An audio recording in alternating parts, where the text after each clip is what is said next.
지난주에는 우리 교회 한 해 동안 하나님께서 우리에게 주신 표 강건하여 내 집을 채우라.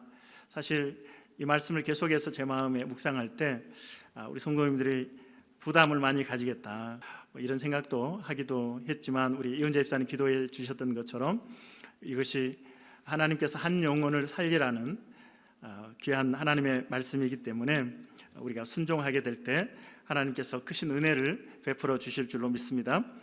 우리가 이처럼 귀한 하나님의 말씀을 듣고 또 하나님의 말씀대로 뜻대로 이 땅에서 순종하며 살아갈 때 필요한 것이 과연 무엇일까? 우리가 여러분 아주 좋은 차들을 요즘 다 타고 다니시는데, 그 차에 기름이 떨어졌다, 가솔린이나 디젤, 이 기름이 떨어지면 아무리 좋은 벤츠나 또 렉서스나 아무리 좋은 차라 할지라도 그 차가 움직일 수 없죠. 그래서 우리 성도들에게 너무나 멋진 우리 성도들이지만, 우리 성도들이 하나님의 말씀대로 하나님의 나라를 위해서 힘있게 쓰임 받을 때 과연 그 가솔린과 디젤 같은 그 연료는 무엇인가? 그것은 바로 기도라고 생각이 됩니다. 그래서 우리가 신앙생활하면서 전도하라는 명령 너무나 부담스럽지만, 그러나 우리가 이 연료가 채워지면 능히 감당할 수 있음을 믿습니다. 그래서 오늘은 기도에 대한 내용, 특별히 생명 살리는 중보 기도라고 하는 제목으로 하나님의 말씀을 증거하겠습니다. 여러분 각자에게 주시는 하나님의 음성을 들을 수 있기를 주님의 이름으로 축원합니다. 목회 데이터 연구소가 발행한 한국교회 트렌드 2026이라고 하는 책이 있습니다. 거기에는 이제 많은 데이터들이 실려 있는데, 목회자와 성도들을 대상으로 이제 설문조사를 하고 그래프로 이렇게 나타내고 있는데, 그 중에 하나 질문이 뭐냐면, 교회 안에 여러 사역이 있잖아요. 지난주에도 우리 교회가 감당해야 할 5대 핵심 가치에 대해서 잠깐 살펴보았었는데, 이 다른 사역들을 줄이더라도 집중한다면 어디에 집중하겠는가라고 하는 질문이 있었습니다. 그리고 그 질문의 결과를 나타내 보여주고 있는데, 한번 보여주세요. 자, 제일 여러분들이 보시기에 왼쪽입니까? 왼편에 그래프가 가장 높은 쪽이 있죠. 그래서 그곳이 주황색이 목회자의 응답이고, 초록색이 성도가 하는 응답입니다. 그러면 1순위가 무엇인가? 목회자는 46.5%, 그리고 성도는 45% 대답을 한 1위가 된 것은 예배와 설교라고 대답을 했다는 것입니다. 예배와 설교를 공통적으로 1순위로 집중해야 한다라고 대답을 했다는 것이죠. 그래서 이것은 하나님과의 만남과 말씀 선포가 교회 사역의 중심이라고 하는 인식이 성도들이든 또한 목회자든 모두 뿌리 깊이 자리 잡고 있음을 보여주는 결과라고 할 수 있습니다. 자, 이 순위로 무엇에 집중하면 좋겠는가? 이 순위는 무엇입니까? 잘 보이십니까? 글씨가 좀 흐리죠? 기도와 영성 생활을 꼽았습니다. 기도와 영성 생활. 이것도 예배와 더불어서 교회가 성도들이 붙들어야 할 핵심 사역의 축이 무엇인지를 재확인시켜 주고 있는 것입니다. 그런데 특이할 만한 것은 이 그래프를 왼쪽에서 오른쪽으로 쭉 보시면 주황색과 이 그린 초록색이 비교되고 있는데, 목회자의 대답과 성도들의 대답이 비교되면서, 그런데 거의 대부분 주황색이 높죠. 그렇죠? 목회자가 더 기대치가 높은 것이 모든 대답에 다 적용이 되는데, 딱 두 번째 2순위가 된 기도와 영성 생활에는 초록색이 더 높아요. 이 성도들의 기대가 훨씬 높다는 것을 보여주고 있습니다. 성도는 36.1%, 목회자는 25.2%입니다. 목사가 더 훨씬 영적으로 더 갈급함을 가지고 이야기를 할 것 같은데, 이 통계 결과를 보면 오히려 성도들이 영적인 갈급함이 목회자가 인식하는 것보다 훨씬 더 깊고 절실하다라고 하는 것을 보여주고 있습니다.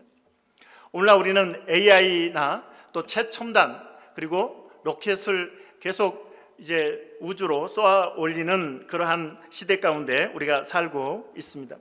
그렇기 때문에 첨단 문명, 과학 문명 속에 우리가 살아가면서 이 영성이라고 하는 것, 기도라고 하는 것에 대해서 소홀히 하고 우리가 이것이 그렇게 중요하지 않다라고 인식할 수 있는데, 그러나 놀랍게도 성도들은 더 간절하게 기도와 영성을 원하고 있다라고 하는 것입니다. 이것이 우리에게 의미하는 것은 무엇입니까? 아무리 세상이 바뀌고 최첨단 문화, 문명의 시대로 달리고 그리고 우주로 로켓이 발사된다 할지라도 더 중요한 것은 무엇일까요? 그럴수록 사람들의 마음은 공고해진다는 거예요. 그래서 기도와 영성으로 충만해져야 삶이 의미가 있고 행복해지고 기쁨을 누리게 된다는 것을 말씀하고 있는 것입니다. 그렇지 않습니까, 여러분? 우리가 세상에서 아무리 세상의 화려한 문명을 누린다고 해도 우리의 영혼이 공고할 때가 있고, 그 공고함으로 인해서 삶이 행복하지 않고 무기력해진 경험을 여러분들은 하셨을 것입니다. 그래서 우리 교회의 역할이 앞으로도 더 중요하게 요구되는 것이죠. 세상의 문화가 문명이 최첨단을 달린다 할지라도 그래도 사람은 하나님의 형상으로 지음받았기에 그 마음 영혼은 하나님의 은혜를 간절히 원하기 때문에 교회는 더욱더 깨어 기도하며 세상에 메말라 영적으로 병들어 죽어가는 영혼들에게 하나님이 더욱더 필요하다는 사실을 기억하고 그들에게 예수님을 전하는 우리 교회가 되어야 할 것입니다. 창세기 18장 오늘 본문이 있는 이 본문은 아브라함의 중보기도라고 하는 내용으로 유명한 그러한 성경이 되겠습니다. 아브라함이 소돔과 고모라를 위해서 중보기도했다. 중보기도가 무엇인가요? 한번 따라하겠습니다. 내가 아닌 다른 사람을 위해 하는 기도. 나를 위해서 기도하면 좀 이기적일 수 있지만 다른 사람을 위해서 기도하는 것은 이타적이기 때문에 고상한 기도라고 할 수 있습니다. 그래서 한번 따라할까요?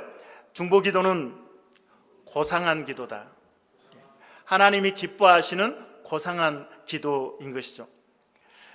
오늘 하나님께서 두 천사와 함께 인간의 모습으로 아브라함을 찾아오셨습니다. 그리고 아브라함에게 아주 두 가지 중요한 메시지를 전해주시는데, 첫 번째는 내년 이맘때 너희가 아들을 품에 품게 될 것이다, 품에 아들을 안게 될 것이다 라고 하는 기쁨의 소식을 전해줍니다. 두 번째로 주시는 소식은 소돔과 고모라를 심판하시겠다라고 하는 나쁜 뉴스죠. 슬픈 소식을 전해줍니다.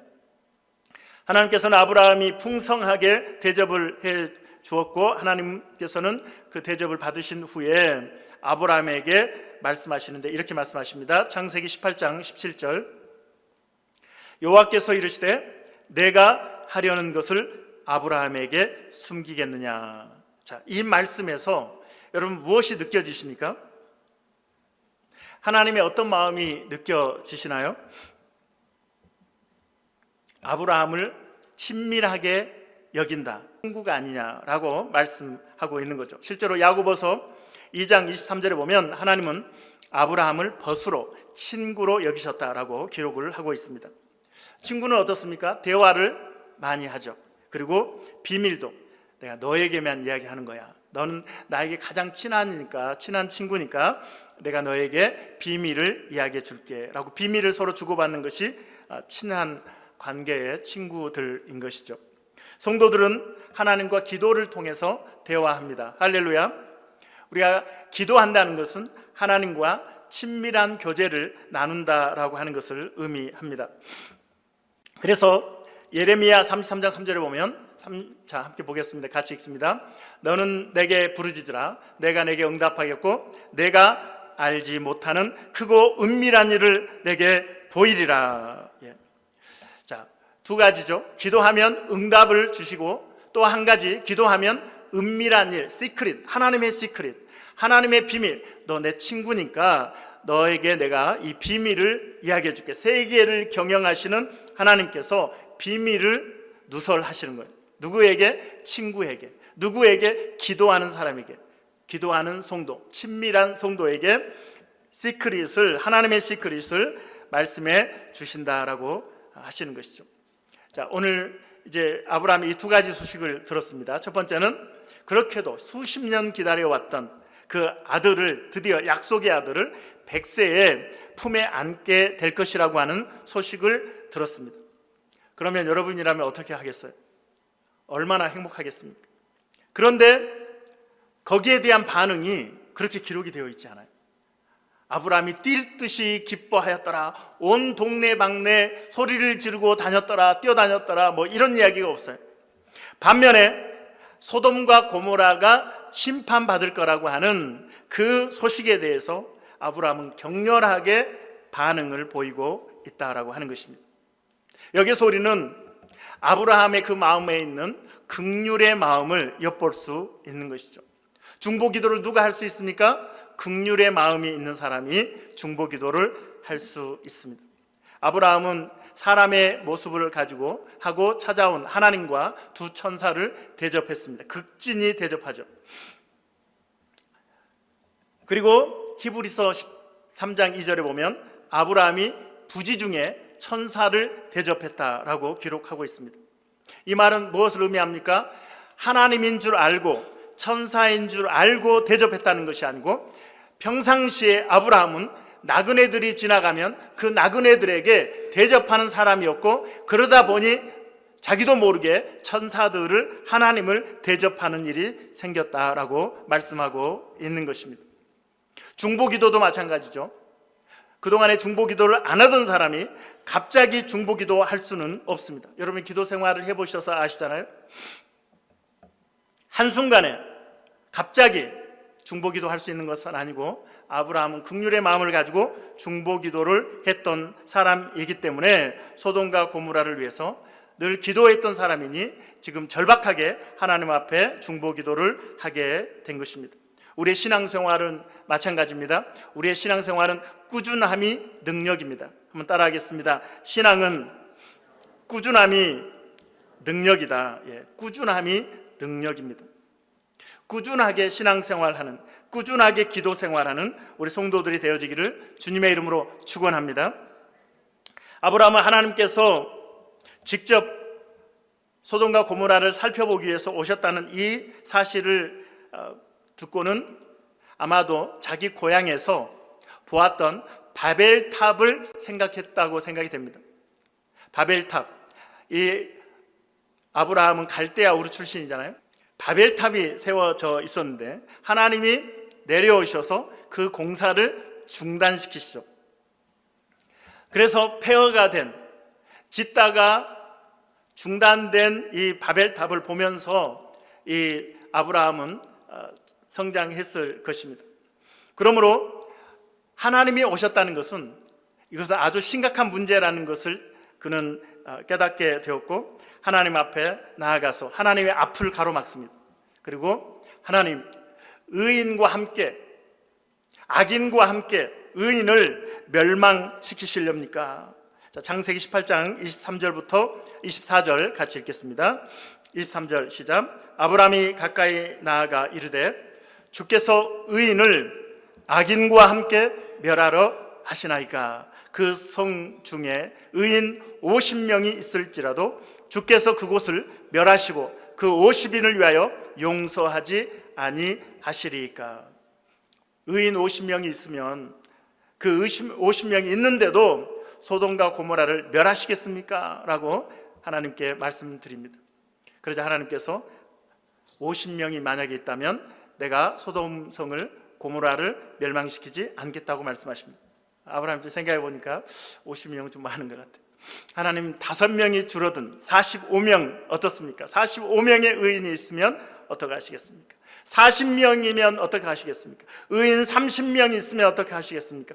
의인 20명, 의인 10명이 있으면 어떻게 하시겠습니까? 하나님께서는 계속 대응을 해주세요. 그래, 45명이어도 내가 멸망시키지 않을 거야. 내가 40명이어도 심판하지 않을 거야. 내가 30명이어도 심판하지 않을 거야. 내가 20명이어도 심판하지 않을 거야. 내가 10명이어도 심판하지 않을 거라고 말씀하고 있습니다. 아브라함은 한 번 중보기도 하고 중단하고 있지 않습니다. 아브라함의 모습 속에서 간절하게 또한 지속적으로 반복적으로 꾸준하게 하나님 앞에 나아가고 있는 중보기도의 그러한 태도를 우리에게 보여주고 있습니다. 아브라함은 하나님 앞에 서 있는 것이 두렵죠. 이 녀석 감히 내 앞길을 막아, 너가 무엇을 한다고 하면서 하나님이 호통을 칠 것 같기도 하고, 그래서 계속해서 이 내용을 읽어보면 아브라함이 두려워하면서 하나님 노하지 말아 주십시오. 하나님, 제가 티끌과 같고 재와 같사오나 저 같은 미물이 감히 하나님 앞에 아뢰입니다 라고 하면서 최대한 바짝 엎드려서 하나님 앞에 기도합니다. 하나님, 불쌍히 여겨주십시오. 소돔과 고모라를 불쌍히 여겨달라고 간절하게 기도하고 있습니다. 그런데 이렇게 반복되는 이 상황 속에서 하나님이 야 귀찮다, 나 지금 갈 길이 바쁘다 라고 말씀하지 않고 모두 대응해 주시고, 또 하나님께서 아브라함을 야단치지도 꾸중하지도 아니하시고 대답을 해주고 계십니다. 다 받아주고 계시다는 것이죠. 하나님은 다 받아주시는 하나님이십니다. 하나님은 우리의 기도를 다 받아주시는 하나님이십니다. 아멘을 한 분만 하시네요. 하나님은 우리의 기도를 다 받아주십니다. 우리의 하소연도 받아주십니다. 우리의 탄식도 받아주십니다. 하나님께서는 우리가 좀 귀찮게 하는 기도를 하더라도 하나님은 오히려 기뻐하십니다. 그래서 하나님 다 들어주시니 부담 갖지 말고 마음껏 하나님 앞에 기도하는 우리 성도들이 되어지기를 주님의 이름으로 축원합니다.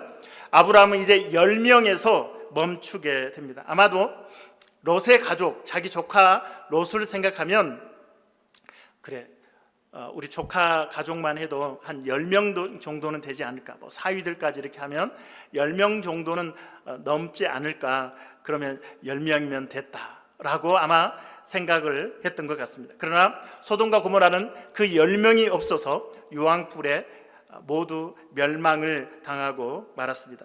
소돔과 고모라의 죄에 대해서 단적으로 보여주는 내용이 이제 다음 장 19장에 있는데, 창세기 19장 4절 5절 읽겠습니다.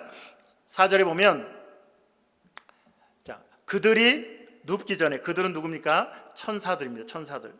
롯의 집에 들어가서 저녁을 유하고 있는 그들이 눕기 전에, 같이 읽습니다. 4절. 그들이 눕기 전에 그 성 사람 곧 소돔 백성들이 노소를 막론하고 원근에서 다 모여 그 집을 에워싸고 롯을 부르고 그에게 이르되 오늘 밤에 내게 온 사람들이 어디 있느냐, 이끌어내라. 우리가 그들을 상관하리라.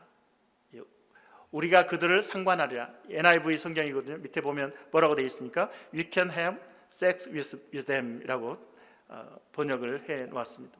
남녀노소, 이 말을 누가 했다고요? 남녀노소가 했다라고 하는 거예요.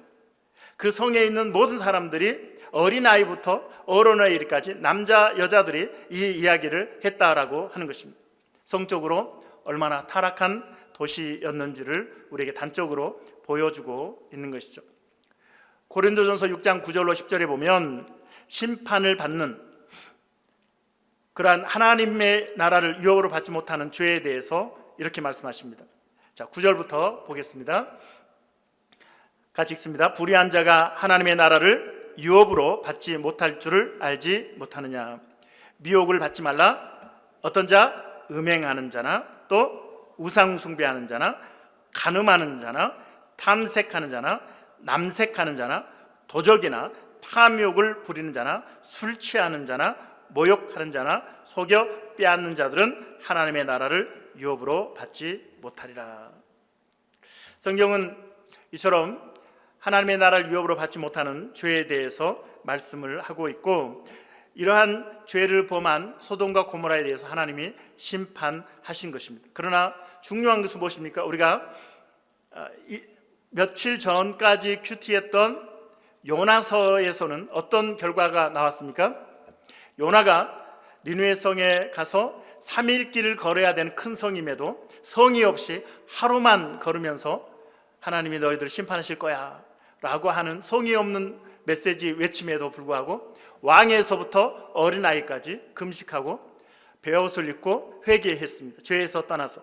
아니 짐승들 가축들까지도 먹을 걸 주지 않고 금식을 시키면서 회개를 했기 때문에 하나님께서는 니느웨 성에 내리라고 하신 그 심판을 거두어 들이셨다라고 하는 것이 요나서, 우리가 얼마 전까지 큐티했던 요나서의 내용입니다. 따라하겠습니다. 죄 때문에 심판받는 것이 아니라 회개하지 않기 때문에 심판을 받는 것입니다.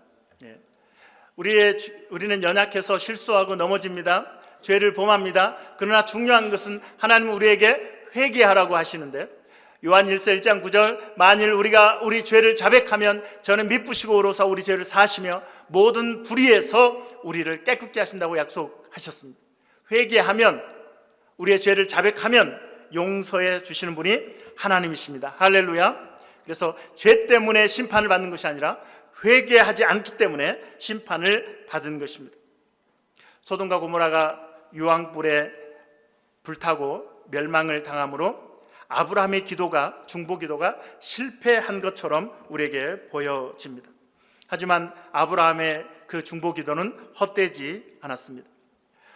조카 롯과 또한 그 롯의 두 딸들이 구원을 받았기 때문에 그렇습니다. 성경은 이렇게 기록하죠. 창세기 19장 29절 읽겠습니다. 시작. 하나님이 그 지역의 성을 멸하실 때에, 곧 롯이 거주하는 성을 엎으실 때에 하나님이 누구를 생각하사?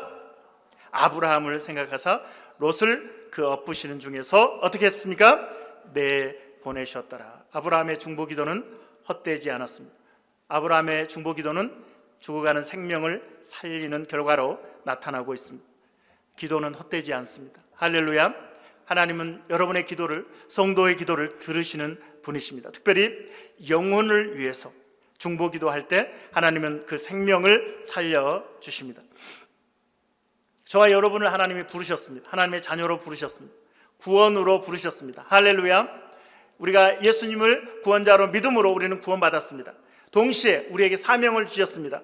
우리 주변에 있는 영혼들에게 예수님을 전해서 그 영혼을 살리는 데 쓰임받기를 하나님은 원하시기 때문에 우리를 구원으로 부르셨고 또한 사명으로 부르셨음을 우리는 잊지 않아야 합니다. 그래서 우리가 중보 기도가 필요한 것이죠. 내 힘으로 할 수 없는 것이 영혼 구원이기 때문에 하나님 그 영혼을 불쌍히 여겨 주시옵소서. 그래서 2026년 한 해 동안 우리의 전도 대상자 VIP를 위해서 기도하는 우리 성도들이 되어지기를 바랍니다. 앞에서 말씀을 드렸지만 아브라함은 긍휼의 마음이 큰 사람이었습니다. 우리가 잘 아는 내용이지만 이제 아브라함도 부자가 되고 롯도 이제 부자가 되었습니다. 양떼가 많아졌기 때문에 그 목자들이 서로 물을 차지하기 위해서, 초목을 차지하기 위해서 서로 싸우니까 아브라함이 제안을 하죠. 우리가 친족인데 이렇게 서로 싸우는 것은 보기 좋지 않다. 그래서 우리가 이제 분가를 하자. 너가 좌하면 내가 우하고, 너가 우하면 내가 좌하겠다. 이렇게 아브라함이 제안을 합니다. 그러자 이 롯이 어떤 선택을 합니까? 사방을 이렇게 보니까 가장 좋은 땅, 그리고 성읍이 잘 지어지고 성벽이 잘 지어져서 적들로부터, 들짐승으로부터 보호해 줄 것 같은 가장 좋은 곳을 롯이 선택을 하죠. 그것이 바로 소돔과 고모라였다고 말씀하고 있는데, 성경은 소돔과 고모라가 얼마나 좋은 땅이었는지, 살기 좋은 곳이었는지 에덴 동산과 같았다 이렇게 말씀을 하고 있습니다. 그래서 대박난 것을 롯도 맞았다고 그러잖아요. 자, 창세기 13장 8절부터 10절까지 보겠습니다. 아브라함이 롯에게 이르되 우리는 한 친족이라, 나나 너나 내 목자나 내 목자나 서로 다투게 하지 말자. 내 앞에 온 땅이 있지 아니하냐? 나를 떠나가라. 내가 좌하면 나는 뭐하고? 우하고, 내가 우하면 나는 좌하리라. 이에 롯이 눈을 들어 요단 지역을 바라본즉 소알까지 온 땅에 뭐가요? 물이 넉넉하니 여호와께서 소돔과 고모라를 멸하시기 전이었으므로. 여러분, 이것처럼 최고의 이 수식어는 없습니다. 소돔과 고모라가 어떤 동산 같다고요? 여호와의 동산 같고 에덴 동산 같은 이런 지상 낙원이 어디에 있습니까? 그렇죠? 애굽 땅, 당대 그 메소포타미아 문명과 더불어서 나일강의 그 이집트 문명이 일어났던 문명의 발상지 애굽 땅, 그리고 당대 최고의 강대국이었던 애굽 땅과 같은 곳이 소돔과 고모라, 그런 조건을 갖추고 있는 땅이 소돔과 고모라였다는 것입니다. 그곳에 들어가면 불행 끝 행복 시작이죠. 지금까지 롯은 성벽이 있는 도시에서 살아보질 않았어요. 늘 성벽이 없다는 것은 적들의 또 도적대들의 침략에 늘 두려워하고 불안해해야 하는 그러한 삶을 살았다는 것입니다. 그런데 소돔과 고모라를 보니 성이 잘 지어졌고 성벽이 있는 것입니다. 그 안에 들어가면 안심할 수 있는 것이죠. 자신의 재산도 지킬 수 있는 것이고 그곳에서 풍요롭게 살아갈 수 있는 땅으로 보였던 것이죠. 그래서 롯은 로또를 맞아서 그 소돔성으로 들어가게 되었습니다. 얼마나 좋습니까? 대저택에서 이제 살게 된 것이죠. 그런데 반면에 아브라함은 황무지와 같은 그 땅에 남아 있었습니다. 오늘 18장에 보면 1절 2절에 아브라함이 하나님의 천사들을 만나게 되었는데 어디에서 만났는지 기록을 하고 있습니다. 창세기 18장 1절 2절 읽겠습니다. 여호와께서 마므레의 상수리 나무들이 있는 곳에서 아브라함에게 나타나시니라. 날이 어떨 때요? 뜨거울 때에 그가 장막 문에, 장막은 뭐예요?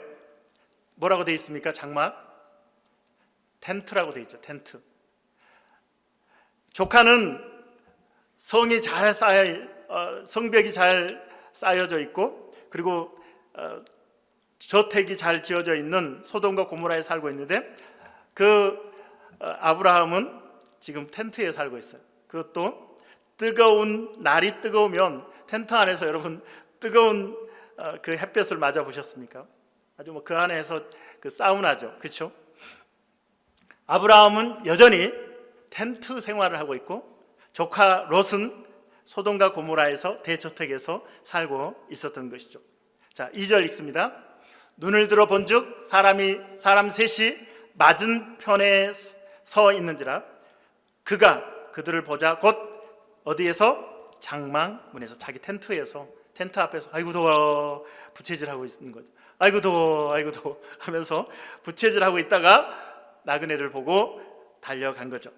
영접하며 몸을 땅에 굽혀라고 이야기하고 있습니다. 너무나 대조가 되고 비교가 됩니다. 조카와의 삶과 그 삼촌 아브라함의 삶이 텐트 생활하고 있고 대저택의 삶을 살고 있습니다. 저라면 이 괘씸한 녀석, 내가 저 먹여주고 저 걷어주고 지금까지 키워줬는데 삼촌이 좋은 곳으로 가셔야죠. 이렇게 해야지. 낼름 내가 좌하면 우하고 우하면 좌하겠다고 했더니 그렇게 가장 좋은 땅을 선택해서 간 것에 대해서 아마 저 같으면 제 인격으로는 괘씸했을 것 같아요. 너 다시는 얼굴 보지 않는다. 너 무슨 일을 당해도 내가 너 도와주지 않을 거야 라고 했을 것 같습니다. 여러분, 우리가 이 세상을 살다 보면 사람들 관계 속에서 그렇게 배신을 당할 때도 있고 그래서 그런 문제들 때문에 나는 텐트 생활을 하고 있는데 나를 배신했던 사람은 대저택에서 살고 있는 이런 일들이 있지 않습니까? 그렇죠?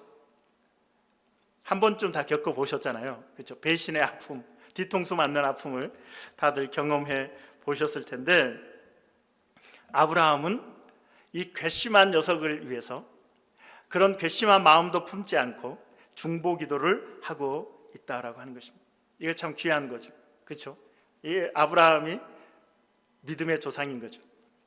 하나님은 텐트 생활하고 있지만 비록 대저택이 아닌 텐트에서 생활하고 있지만 아브라함은 믿음의 조상이 되게 하셨지만 대저택에 살았던 롯은 모든 것을 잃고 겨우 몸만 살아남게 되었습니다. 그것도 자신을 위해서 중보기도 해준, 텐트에서 살면서 중보기도 해준 아브라함 덕분에 생명을 지킬 수 있게 된 거죠. 생명을 건지게 된 것입니다. 저는 아브라함의 중보기도를 보면서 우리를 위해서 기도하신 주님의 모습이 떠올랐습니다. 예수님은 당신을 십자가에 못 박으라고 소리치고 십자가를 지고 가신 예수님을 향하여 침을 뱉고 주먹질을 하고 야유와 조롱을 했던 무리들을 위해서 이렇게 기도하셨습니다. 누가복음 23장 34절에 보면 아버지 저들을 사하여 주옵소서 자기들이 하는 것을 알지 못함이니이다. 십자가에 달려 돌아가시면서 자신을 향해서 얼마나 많은 사람을 먹였습니까? 얼마나 많은 사람을 치료해 주셨습니까? 얼마나 많은 사람을 도와주셨습니까? 그런데 그 무리들이 이제는 변심을 해서 주님을 향하여 손가락질하고 조롱하고 침을 뱉고 주먹질을 하면서 돌을 던지면서 십자가에 못 박으라고 그렇게 조롱을 할 때, 그럼에도 불구하고 우리 예수님께서는 아버지 저들을 사하여 주옵소서 자기들이 하는 일을 알지 못함이니이다. 오히려 중보기도 하고 있습니다.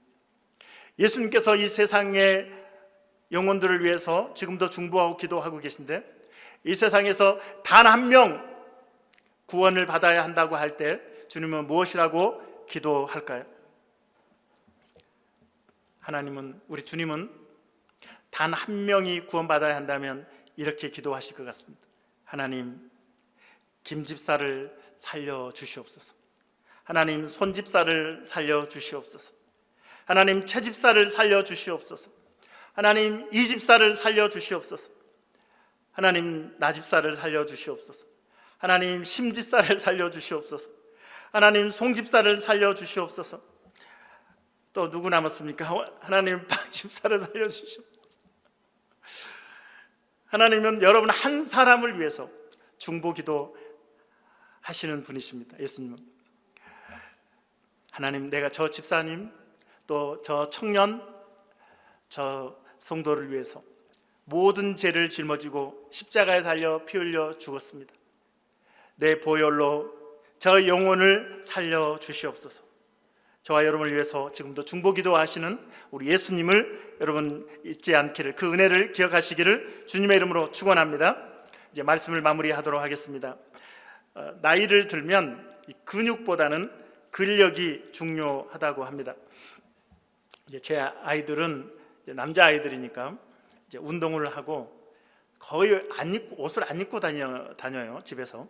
그리고 근육 막 자랑하고 이렇게 근육 자랑을 합니다. 이두박근, 삼두박근, 뭐 식스팩이 못 본 것 같긴 하지만 뭐 그런 거 자랑하고 이렇게 다니고 있는데, 사람들이 신경 쓰는 것은 뭐예요? 그런 근육, 그리고 내가 턱걸이를 몇 개 하는지, 벤치프레스 할 때 무게를 얼마나 내가 드는지, 런지를 몇 번 했는지, 런지 하면서 내가 몇 킬로를 들고 하는지, 뭐 이런 숫자를 가지고 신경을 쓴다라고 하는 것입니다. 그러나 전문가들은 무엇이라고 이야기하냐면 절대 무리하지 말고 자신의 체력에 맞게 운동을 하되, 중요합니다, 꾸준하게 하라는 것입니다. 꾸준하게 하라. 그것이 근력을 유지하는 비결이다, 이렇게 이야기합니다. 우리 신앙도 마찬가지입니다.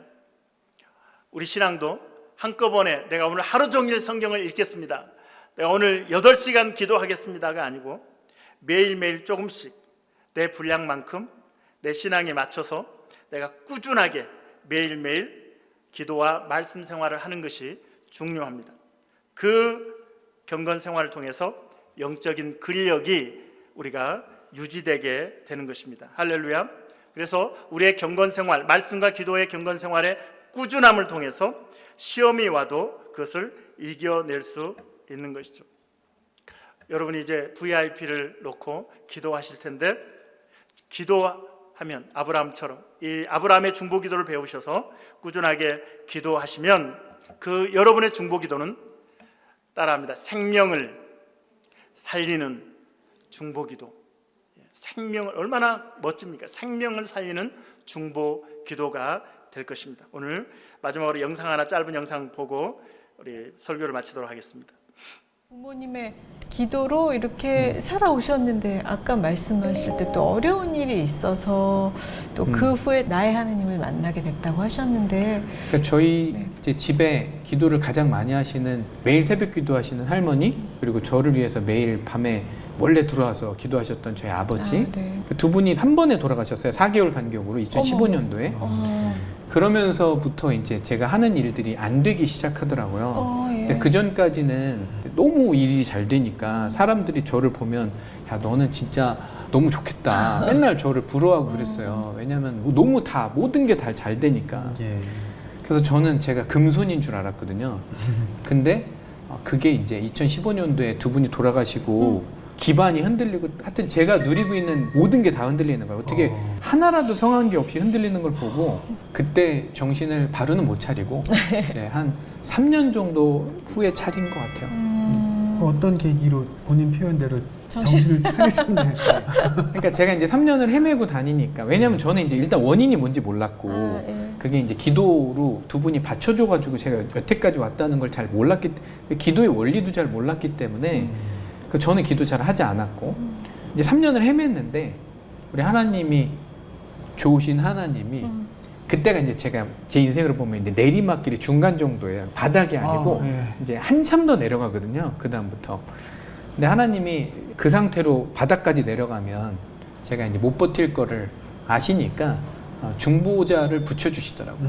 그래서 어느 날 갑자기 이제 2명의 중보자가 저한테 와서 저는 처음 보는 분들인데 같이 기도하자고 하루에 1시간씩 뭐 무슨 일이지 이게 막 그랬는데 워낙 제가 상황이 절박하고 뭐 제가 할 수 있는 노력은 3년 정도 해봤는데 잘 안 돼서 그러면 결국 남은 거는 이제 하나님한테 기도하는 방법밖에 없겠다라고 생각하고 그 두 분하고 이제 기도를 같이 시작하게 됐죠. 그러니까 그 중보기도의 그 아주 진한 힘을 갖다가 아주 제대로 경험을 하셨는데 제가 아까 우연히 책을 딱 처음 펼쳤을 때 120페이지에 강력한 중보기도의 힘이라는 그러니까 기도를 해보신 분들은 아시겠지만 기도가 진짜 무섭거든요. 그리고 기도를 하면 할수록 실은 영성이 있는 분들의 기도는 더 파워가 센 것 같아요. 그렇죠. 성경에도 나오지만 기도를 하면 할수록 더 깊어지고 파워가 세지는 것 같아요. 그러니까 하나님이랑 그만큼 친밀해지니까 하나님의 그 친밀하신 분들의 기도는 더 잘 들어주시는 것 같아요. 그래서 이분들이랑 기도하면서 뭐 엄청나게 많은 경험을 했죠. 여러분 아실 텐데 스타 강사라고 차기령 형제입니다. 그래서 이분이 이제 루틴이 아침 첫 시간 딱 1시간은 하나님 앞에서 보낸다라는 원칙을 가지고 있다고 합니다. 그래서 기도를 하고 성경을 읽고 찬양을 하면서 이제 1시간은 무조건 하나님 앞에서 보내고 나서 하루 일과를 시작하는 루틴을 시작했고 그래서 하나님의 놀라운 은혜를 누리고 있다라고 하는 이야기를 들었습니다. 하나님을 믿는다는 것이 얼마나 행복한 일인지 모릅니다. 할렐루야. 나 혼자 힘으로 감당할 수 없는 이 땅에서의 삶 가운데 하나님이 우리의 보호자가 되어 주시는 것이죠. 그래서 이 시간 우리 찬양을 드릴 때 제목이 나는 주를 섬기는 것에 후회가 없습니다 라고 하는 이 찬양인데 가사가 너무 은혜가 됩니다. 나의 평생에 가장 복된 일은 내가 예수님을 만난 것이라. 나의 평생에 가장 잘한 일은 내가 예수님을 주로 섬긴 것이라. 주를 섬기는 것에 후회가 없습니다 라고 고백하고 있습니다. 여러분도 그렇게 고백하십니까? 이 가사 생각하면서 우리 찬양팀이 찬양할 때 한번 가사를 한번 잘 묵상해 보시기 바랍니다. 나의 평생에 가장 복된 일은